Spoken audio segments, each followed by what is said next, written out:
여러분 행복하십시오. 성령 충만하십시오. 아멘. 함께 읽은 마태복음 5장 27절부터 32절까지 말씀은 예수님께서 하신 말씀입니다. 그러니까 아주 중요한 말씀이죠. 예수님께서 하신 말씀이기 때문입니다. 이 말씀을 주의 깊게 읽어보면 여러 번 반복하여 나오는 단어가 하나 있어요. 바로 이 말입니다. 간음이라는 말입니다. 간음이란 결혼한 사람이 배우자가 아닌 이성과 성관계를 맺음이라고 사전에 기록되어 있습니다. 잘못된 남녀관계를 말하는 거죠. 이 단어가 무려 4번이나 나오고 있습니다. 27절에 한 번, 28절에 한 번, 그리고 32절에 2번이나 기록되어 있습니다. 그러니까 오늘 우리가 읽은 말씀의 핵심 내용은 분명합니다. 간음에 대한 예수님의 가르침입니다. 예수님께 이렇게 말씀을 시작하세요. 27절, 또 간음하지 말라 하였다는 것을 너희가 들었으나. 그러니까 예수님께 오시기 이전에 이미 이런 계명을 들었다는 겁니다. 간음하지 말라. 이 계명은 10계명 가운데 제7계명입니다. 모세를 통해 주신 아주 중요한 명령이죠. 이 계명은요, 그냥 오늘 말씀에 기록된 형태 그대로 구약 성경에 기록이 되어 있습니다. 출애굽기 20장 14절과 신명기 5장 18절에 그대로 기록되어 있어요. 출애굽기 20장 14절 간음하지 말라. 신명기 5장 18절 간음하지 말지니라. 이 명령을 말씀하신 이후에 예수님께서 너희가 이미 들었다라고 말씀하시죠. 이렇게 말씀하시는 거예요. 28절에 나는 너희에게 이르노니.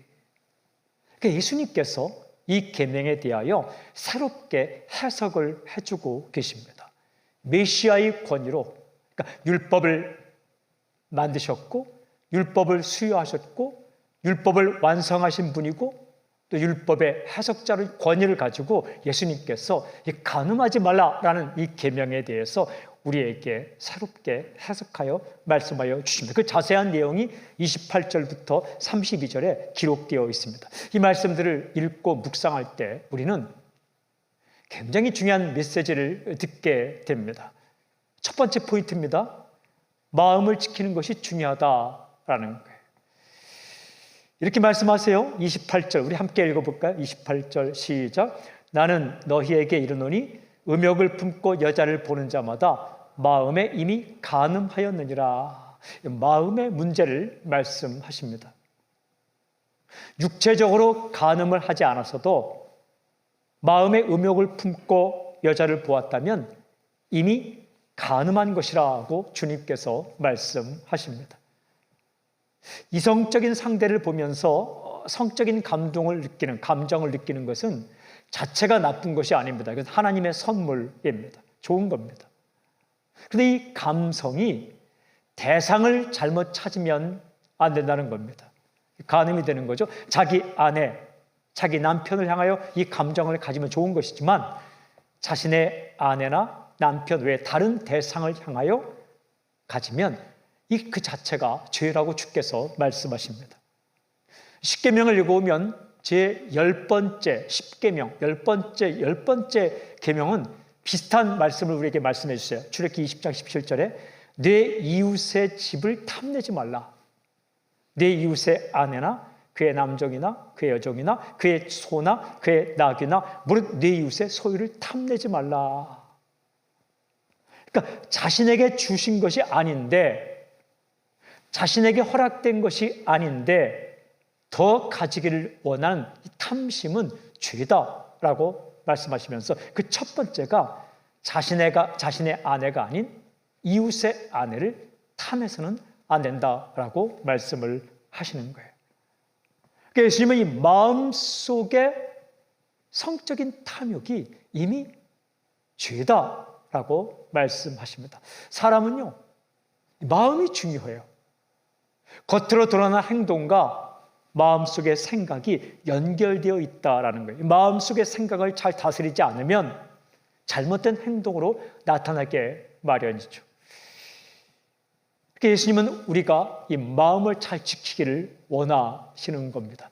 잠언을 읽으면 굉장히 중요한 말씀이 나오는데 4장 23절 뭐든 지킬 만한 것 중에 더욱 네 마음을 지키라 생명의 근원이 이에서 나매니라. 생명의 근원, 죽고 사는 문제가 마음에 달렸다. 마음을 지키는 것이 중요하다.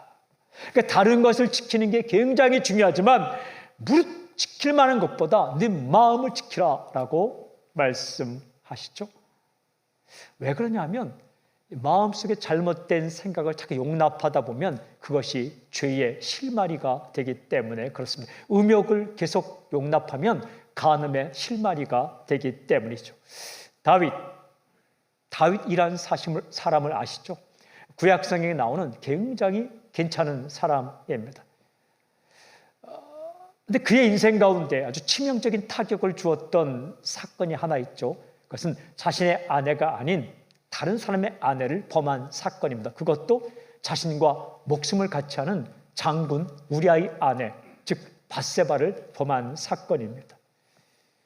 그 이후에 하나님은 나단 선지자를 통해서 다윗을 책망하십니다. 책망을 듣고 다윗은 눈물로 회개하게 됩니다. 침상이 눈물에 젖을 만큼 펑펑 울며 회개하게 되죠. 그때 하나님을 향해 기도를 하게 됩니다. 그 기도가 시편 51편입니다. 이 시를 읽어가다 보면 이 구절을 발견하게 돼요. 시편 50편 10절 하나님이여 내 속에 정한 마음을 창조하시고 내 안에 정직한 영을 새롭게 하소서. pure heart라고 되어 있어요. 깨끗한 마음을 내 마음 속에 창조해 주십시오. 무슨 뜻입니까? 내 마음이 깨졌습니다. 내 마음이 더러워졌습니다. 내 마음이 지저분해졌습니다. 하나님, 내 마음을 깨끗하게 다시 창조해 주십시오. create라고 되어 있어요. 그리고 주님, steadfast spirit, 주님, 내가 나에게 흔들리지 않는 견고한 영을 주십시오. 유혹에 흔들리지 않고 다른 것에 흔들려서 잘못된 길로 가지 않는 그냥 단단한 견고한 흔들리지 않는 그런 마음을 영을 나에게 주십시오라고 기도합니다. 내 마음을 새롭게 창조해 달라고, 내 마음을 갈아엎으시고 새로운 마음을 달라고, 그리고 흔들리는 내 마음을 붙잡아 달라고 하나님 앞에 기도합니다. 어떤 마음? 깨끗한 마음. 어떤 마음? 흔들리지 않는 견고한 마음 달라고 기도합니다. 그는 깨달았어요. 내 마음조차도 내가 마음대로 할 수 없다는 사실을 알았습니다. 마음을 지키는 것도 하나님의 은혜가 아니면 불가능한 사실을 알게 된 거죠. 엎드렸습니다. 눈물을 흘립니다. 실패한 그 자리에서, 실수한 그 자리에서 그는 하나님의 말씀 앞에 엎드려서 기도하는 거예요. 하나님, 마음 지켜주십시오.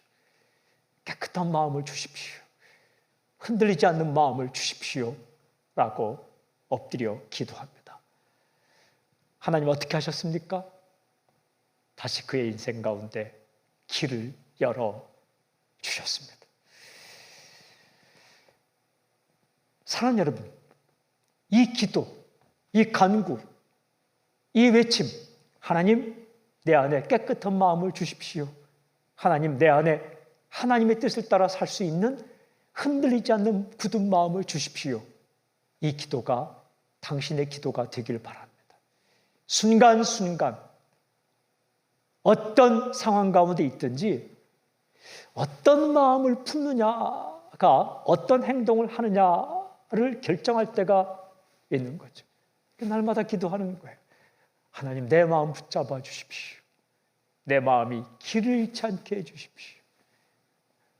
하나님 보시기에 깨끗한 마음을 창조해 주십시오. 이 겸손한 기도, 이 간구가 우리의 삶을 잘못된 길로 막아주는 거죠. 중요한 질문이 있어요. 마음을 지키는 것이 중요하다. 예, 그렇습니다. 그렇다면 마음을 지키며 삶을 지키며 성결하게 살 수 있는 비결이 무엇일까? 간음이라는 이 죄를 피하며 살 수 있는 비결이 무엇일까?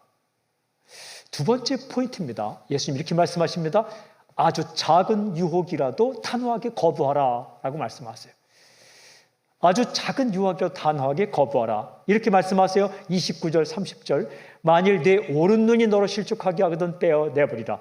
내 백체 중 하나가 없어지고 온몸이 지옥에 던져지지 않는 것이 유익하며, 또한 만일 내 오른손이 너로 실족하게 하거든 찍어내버리라. 내 백체 중 하나가 없어지고 온몸이 지옥불에 던져지지 않는 것이 유익하니라. 방금 읽은 말씀에는 우리가 날마다 경험하는 아주 중요한 우리의 실존이 기록되어 있어요. 두 번이나 반복되는 말입니다. 바로 이 구절입니다. 너로 실족하게 하거든. 실족이란 잃을 실 발족자입니다. 발을 잃어버린다. 그러니까 발을 헛디디다라는 거예요. 디뎌야 할 곳에 디뎌야 되는데 발을 잘못된 곳에 디뎠다. 이게 실족입니다. 쉽게 번역하면 삐끗하여 길을 잃다, 유혹하여 넘어지다라는 거예요. 길을 잘못 디디는 것, 실족이에요. 이 땅에 걸어가는 인생길에 곳곳에 유혹이, 트랩이 있어서 그 걸려 들어가면 우리가 발을 잘못 디디고 넘어진다라는 겁니다. 유혹이 있다는 거예요, 유혹. 다음에 묵상하게 될 주님께서 가르친 기도 가운데도 유혹이란 말이 나오죠. 인생길에 유혹이 있다는 거예요. 유혹이 뭡니까? 유혹은 조금만 걸려들면 목숨이 송두리째 날아가는 덫과 같은 거예요. 덫 아십니까? 짐승들을 잡을 때에 그 짐승을 몸뚱아리 전체를 잡지 않고 그냥 발목 하나가 덫에 걸리면 죽는 겁니다.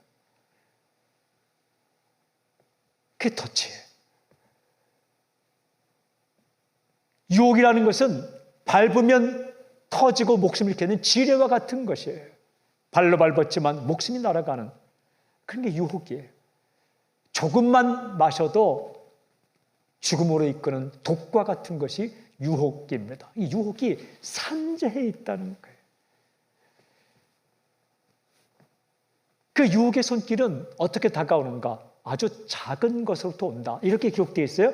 오른 눈, 오른 손. 양쪽 눈도 아니에요. 한쪽 눈을 통해서 들어온다.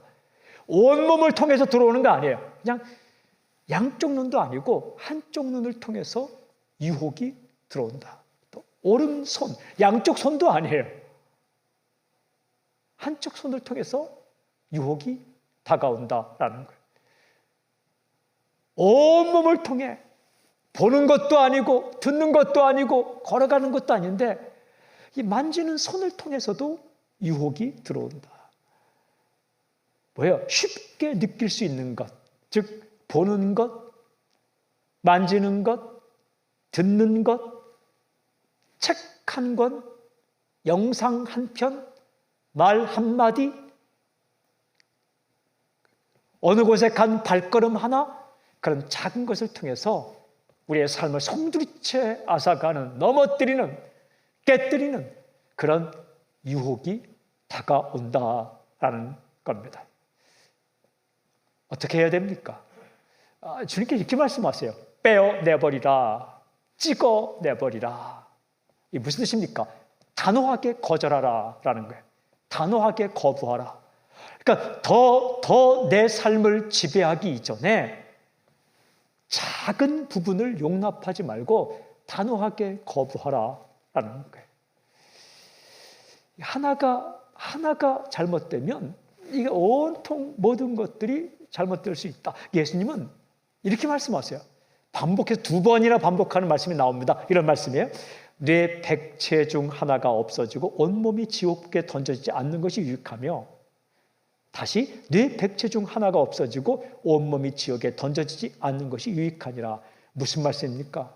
인간은 약하기 때문에 지나칠 정도로 절제가 중요하다라는 거예요. 작은 부분 하나를 절제하고 온몸이 망가지지 않는 게 중요하다라는 거예요. 보는 것 하나, 듣는 것 하나, 말하는 것 하나, 가는 것 하나, 만지는 것 하나, 이게 다 중요하다는 겁니다. 우리 다른 사람은 몰라도 나는 괜찮아, 난 자신 있어 라고 자만하지 마십시오. 나는 훈련 받을 만큼 받았어.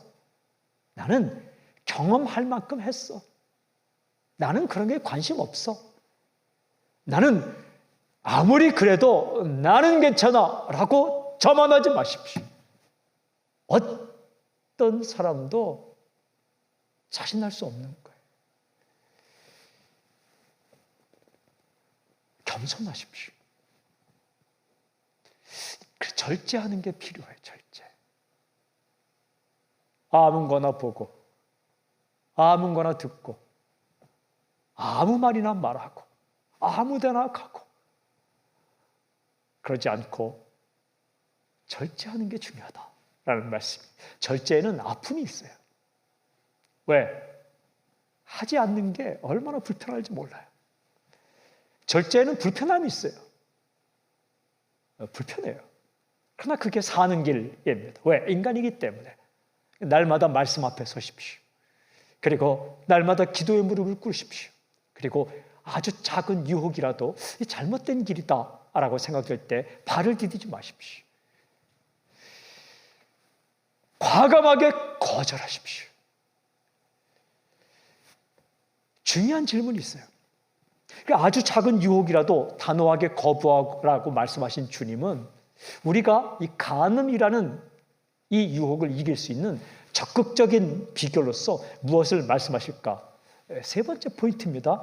이렇게 말씀하십니다. 자신의 배우자를 사랑하라 라고 말씀하십니다. 자신의 배우자를 사랑하라. 이렇게 말씀하십니다. 31절, 32절 우리 함께 읽어볼까요? 함께 시작. 또 일렀을 때 누구든지 아내를 내버리려거든 이혼 증서를 줄 것이라 하였으나 나는 너희에게 이르노니 누구든지 음행한 이유 없이 아내를 버리면 이는 그로 간음하게 하며 또 누구든지 버림받은 여자에게 장가드는 자도 간음함이니라. 이 말씀을 잘 보면 이혼 이야기를 하시는 것 같은데 이 전체적인 맥락에서 간음이란 측면에서 이혼을 이야기하고 있습니다. 이 말씀을 유심히 읽어오면 바로 전까지 나왔던 28절에 나온 아내라는 단어와 구별되는 굉장히 중요한 단어를 여자라는 단어와 구별되는 중요한 단어 한 가지 나옵니다. 바로 이 말입니다. 아내. 그러니까 이전에 나왔던 여자라는 말은 아내 외에 다른 여자를 가리키는 거죠. 아내는 하나님이 주신 자기 짝입니다. 선물입니다. 그러니까 여자라는 단어와 아내라는 단어를 대조해서 주께서 말씀하고 있어요. 그러니까 아내를 향하여는 어떻게 할 것인가를 말씀하시는 거예요. 이렇게 말씀하십니다. 누구든지 아내를 버리려거든 이혼 증서를 줄 것이라 하였으나, 이게 구약 성경에 기록된 말씀입니다. 아내를 버려서는 안 되는데 부득불 아내와 헤어지려면 마음대로 헤어지지 말고 이혼 증서를 주라. 이 말씀은 마음대로 헤어지라는 말씀이 아니라 그만큼 신중을 기하라라는 말씀이죠. 이게 신명기 24장 1절에 나오는 말씀입니다. 신명기 24장 1절 이렇게 기록되어 있어요. 사람이 아내를 맞이하여 데려온 후에 그에게 수치되는 일이 있음을 발견하고 그를 기뻐하지 아니하면 이혼 증서를 써서 그의 손에 주고 그를 자기 집에서 내보낼 것이요. 헤어지지 말아야 되는데 아내에게 수치스러운 일이, 잘못된 일이 발견될 때에는 그냥 내보내지 말고 이혼 증서를 써서 내보내라. 근데 그 당시 학자들은요, 이 말씀을 자기들이 입맛에 맞게 해석했습니다. 이혼 증서만 써주면 합법적으로 이혼할 수 있다라고 해석했어요. 근데 하나님의 말씀은 그게 아니라 절대로 헤어져서는 안 되는데 부득불 헤어질 일이 있으면 함부로 헤어지지 말고 남들이 다, 모든 사람이 다 합의하는 이혼 증서를 써서 내보내라, 이런 말씀이죠. 그런데 예수님은 이 문구를, 이 법을 간음 문제와 연결을 시킵니다. 이렇게 말씀하십니다. 누구든지 음행한 이유 없이 아내를 버리면 이는 그로 간음하게 하며 또 누구든지 버림받은 여자에게 장가드는 자도 간음함이니라. 그러니까 함부로 이혼해서는 안 된다라고 말씀하시는데 그렇게 중요한 관계를 깨뜨리는 이 부부 관계를 깨뜨리는 심각하고 무서운 잘못이 간음이다라고 말씀하시는 거예요.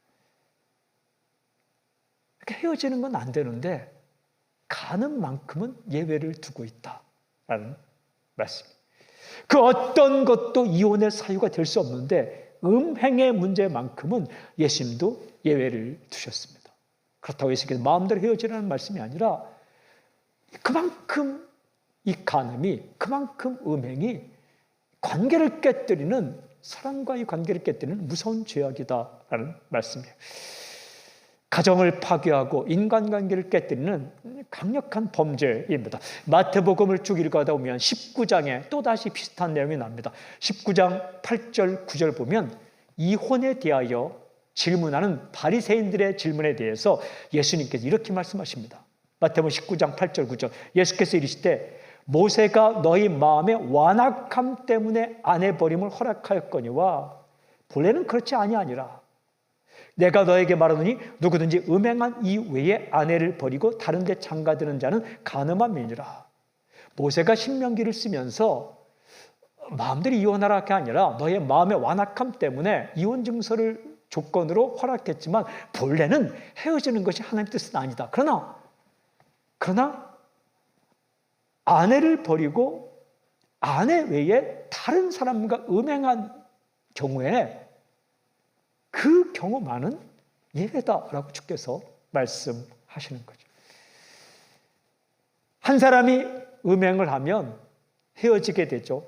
근데 오늘 성경을 잘 읽어보면 그 음행은 또 다른 음행으로 이어질 수 있다. 왜냐하면 그 당시에 이혼을 당한, 헤어짐을 당한 여인이 자신의 능력만으로 살아가는 힘들기 때문에 또 다른 간음죄를 범할 수 있게 된다. 그리고 그 사건은 또 다른 남자가 간음죄를 범하는 사건으로 이어진다. 이 간음이라는 것이 한 사람의 범죄로 끝나지 않고 도미노처럼 이어지게 된다라고 주께서 말씀하시는 거죠. 이 말씀을 통해 주님께서 아내 이야기를 하면서 우리에게 분명한 메시지를 주십니다. 자신의 아내를 두고 음행하지 말라라는 말씀. 자신의 아내를 두고 음행. 여기서 아내라는 것은 대표 단수로 쓰였죠. 남편, 아내, 즉 배우자를 가리킵니다. 그러니까 대상이 중요한 거예요. 감정을 느끼고 사랑하고 두근거리고 좋아하고 설레고 성적인 관계를 맺고 싶은 이 감정은 하나님이 주신 선물인데 대상이 중요하다는 거예요. 아무 여자가 아니라 자기 아내, 아무 남자가 아니라 자기 남편. 그래야 된다는 거예요. 하나님께 선물로 주신 당신의 남편과 당신의 아내를 죽을 힘을 다해 사랑하십시오. 주님의 말씀, 이것이 간음죄를 이기는, 간음의 유혹을 이기는 적극적인 방법이다라는 겁니다. 본래 남녀 관계는 아름다운 겁니다. 하나님의 창조 원리가 남녀 관계입니다. 창세기 1장과 2장을 읽어보면 이렇게 기록되어 있어요. 1장 27절에 하나님이 자기 형상 곧 하나님의 형상대로 사람을 창조하실 때 남자와 여자를 창조하시고, 그러니까 하나님께서 인간을 창조하실 때 하나님의 형상대로 만드셨다는 거예요. 근데 하나님의 형상은 하나님을 닮아서 만들었다는 것인데 사랑하고 그리고 잘해주고 싶고 말 한마디 하더라도 용기를 주고 희망을 주고 뭐라도 한 개 주고 싶고, 그게 하나님의 성품이죠. 그 하나님의 성품을 똑같이 담게 인간을 만들었는데 그 관계가 뭐라고? 이렇게 되어 있습니다. 남자와 여자. 그 남자와 여자가 서로를 바라보면서 사랑을 느끼고 사랑의 말을 하고 용기를 주고 뭐라도 주고 싶고 함께하고 싶고 시간을 같이 하고 싶고, 이게 하나님 닮았다는 거예요. 성부, 성자, 성령의 사랑의 관계를 똑같이 닮아서 창조된 원리가 남자와 여자입니다. 이러한 남자와 여자는 어떻게 살아갑니까? 창세기 2장 18절 이렇게 되어 있어요. 여호와 하나님이 이르시되 사람이 혼자 사는 것이 좋지 아니하니 내가 그를 위하여 돕는 배필을 지으리라 하시니라. 홀로 있는 것보다 함께 있는 것이 행복을 느끼게 창조되었다는 겁니다. 그리고 돕는 배필, 즉 짝꿍으로 만들어졌다. 자기 짝을 만날 때 행복하다라는 거예요.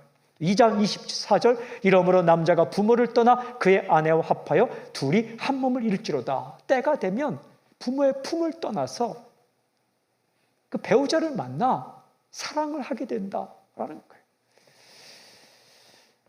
그러니까 한 남자와 한 여자가 만나서 한 몸을 이루어 살도록 창조되었다. 이 과정에서, 이 만남의 과정에서 어떤 경험을 하게 됩니까? 이성에게 매력을 느끼는 경험을 하게 됩니다. 나는 여자를 봐도 아무런 감동을 느끼지 않아. 그 대단한 영성이 아니라 병이 든 겁니다. 이렇게 느끼도록 창조되었다는 거예요. 그리고 마음이 끌리도록 만들어졌다는 겁니다. 가슴이 두근거리도록 만들어졌다는 거예요. 설레이는 감정을 느끼도록 만들어졌습니다. 정상적입니다. 선한 거예요. 하나님의 작품이기 때문에. 인간이 타락한 이후에 남자와 여자로 만들어진 게 아니라 타락 이전에 남자와 여자로 만드셨고, 하나님은 아담과 하와가 사이좋게 지내는 모습 보고 기뻤다는 거예요. 생육하고 번성하라. 종족 번성의 축복까지 주셨다는 거예요. 성적인 욕구가 잘못된 것인가? 아니에요. 하나님의 선물입니다. 무엇이 중요하냐? 대상이 중요하다는 거예요. 하나님이 자신에게 선물로 준 자신의 짝, 돕는 배필, 즉 아내와 남편을 향해 이 마음을 유지하고 가지는 것은 정말 아름다운 것이지만, 다른 대상을 향해 이 마음을 발전시키고 크게 만드는 것은 잘못된 것이다. 그러므로 이 마음이 들어올 때는 아주 작은 부분의 유혹이 들어올 때 과감하게 단호하게 거부하고 깨끗한 마음을 가지고 사는 것, 이게 중요하다라는 말씀입니다. 이 창세기 1장과 2장에 기록되어 있는 말씀을 언급하면서 예수님께서 이 사랑의 근본 원칙을 마태복음 19장 4절부터 6절까지 이렇게 말씀해 주셨어요. 예수께서 대답해 이르시되 사람을 지으신 이가 본래 그들을 남자와 여자로 지으시고 말씀하시기를 그러므로 사람이 그 부모를 떠나서 아내에게 합하여 그 둘이 한 몸이 될지니라 하신 것을 읽지 못하였느냐? 그런즉 이제 둘이 아니요 한 몸이니 그러므로 하나님이 짝지어 주신 것을 사람이 나누지 못할지니라 하시니. 하나님이 짝지어 준 것을 사람이 나누지 못한다. 무슨 말씀이에요? 자기 짝, 자기 배우자, 하나님 만나게 하신 그 남편과 아내를 죽도록 사랑하며 살아가라 하는 말씀이에요. 이게 창조 원리입니다. 자신의 남편에게 집중하십시오. 자신의 아내에게 집중하십시오. 그리고 하나님 이 마음을 붙들어 달라고 기도하십시오. 더 많은 시간, 더 많은 생각, 더 많은 에너지를 자신에게 주신 선물인 배우자에게 집중할 때 다른 유혹을 이길 수 있다라고 주께서 말씀하십니다. 기억하십시오. 혼돈하지 마십시오. 사랑할 대상은 당신의 아내, 당신의 남편입니다. 왜 예수님은 간음이란 문제를 건드리셨을까? 말하기 힘든 주제. 그렇게 환영받지 못하는 주제를 왜 건드리셨을까? 중요하기 때문입니다. 인간의 삶에 아주 중요한 문제이고 밀접한 문제이고 누구라도 어떤 위인이라도 어떤 장군이라도 천하를 얻은 어떤 사람이라도 이 문제 앞에서 쉽게 넘어질 수 있기 때문에 주님께서 아주 단호하게 말씀하신 겁니다. 우리는 마태복음 1장 1절부터 쭉 강해 설교해 나가기 때문에 이 주제를 피할 수 없이 순서를 따라 오늘 듣게 됩니다. 왜 하나님은 오늘 이 본문을 통해서 우리에게 말씀하신 걸까? 중요하시기 때문입니다. 사람이 이 땅 가운데 살아갈 때 이 문제가 중요하기 때문에 어떤 마음으로 예수님은 사람들에게 이 간음의 문제를 건드리셨을까? 행복하기를 원하시는 거예요. 이 문제에 걸려들면 인생이 산산조각 나기 때문에 예수님은 당신의 제자들이, 당신의 사람들이 이 문제에 걸려들지 않기를 원하는 마음으로, 그래야 행복하기 때문에, 그래야 깨어지지 않기 때문에 그런 마음으로 예수님께서 이 문제를 말씀하시는 겁니다. 오늘 우리에게 이 본문을 통해서 메시지 주시는 하나님의 마음, 주님의 마음이 똑같습니다. 이 문제가 중요하기 때문에 조금 배고파도 함께 견딜 수 있어요.